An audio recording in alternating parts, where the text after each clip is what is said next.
Welcome back to Andersen Acres. We're here with Shadowfax again. We've been talking about clipping your pony, especially for shows and stuff. Now, we're not actually clipping him for shows. We're just talking about it and kind of getting a feel for what you would do. Now, we've talked about clipping the main body, and we've talked about doing the ears, and we've taken the hay out of Shadowfax's mane. And now I want to talk about doing the legs. Now, the legs are really dicey because they don't often like their legs touched. Like, he doesn't really love that I touch his legs. So a couple of tips with doing his legs. First of all, take it slow. You don't want to overwhelm him, especially if it's his first time. You absolutely should let him get adjusted to it.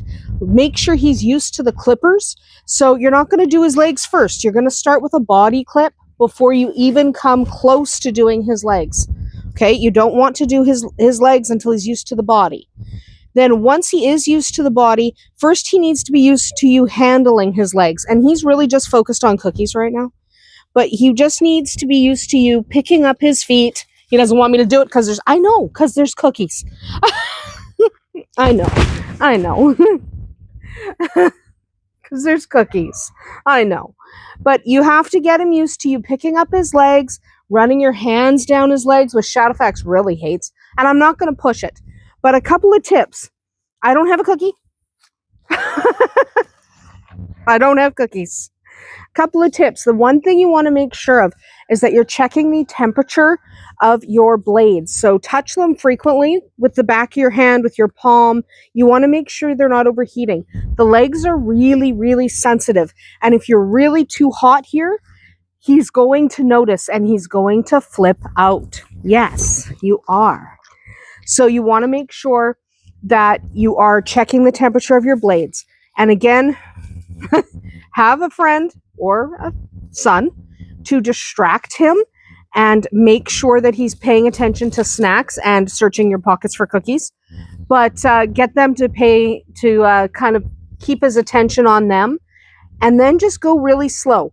The other thing you want to know when it comes to going down the backs of the legs, you see where he's all feathered at the bottom?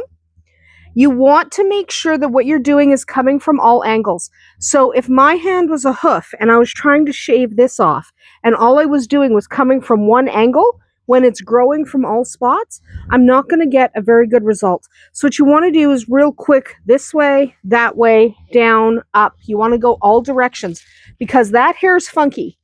Okay? That hair at the back and the hair back down here, this is funky hair.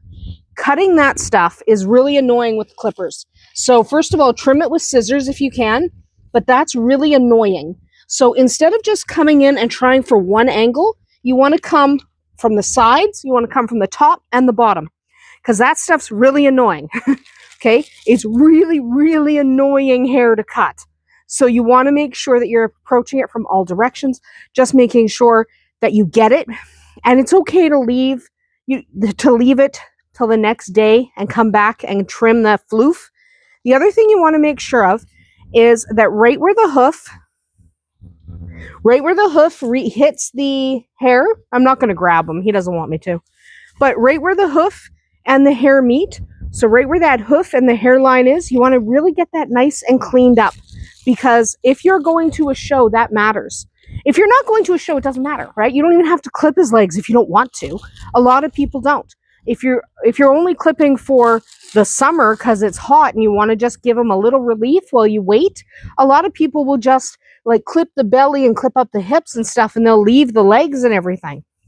But if you're going to a show, it's really important that that particular line where the hoof meets that hair is nice and cleaned up. It's really important because that is something that judges look at, and it's something that they want to be able to see it. They don't want to be all covered by hair when they're looking.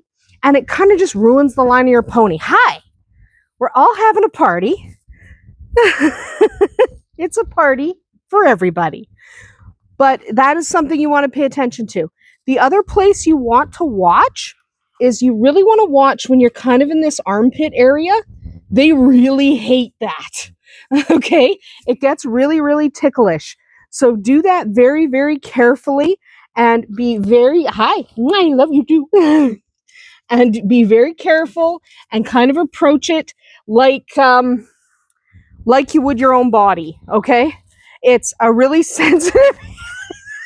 My cameraman there's having to back up because there's a goat running around.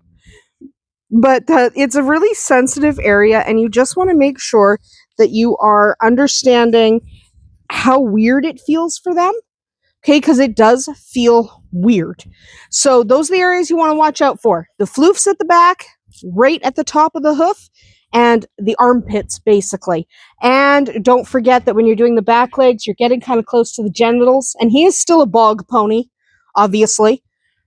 But you're really getting kind of close to the genitals, and you want to be really, really careful, especially if you have a gentleman pony.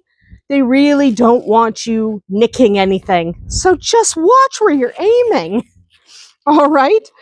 Anyway, those are just a few tips for cleaning up those legs here at Andersen Acres.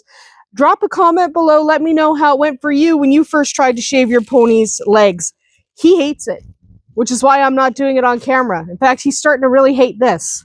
So we're not even turning it on. We'll see you tomorrow.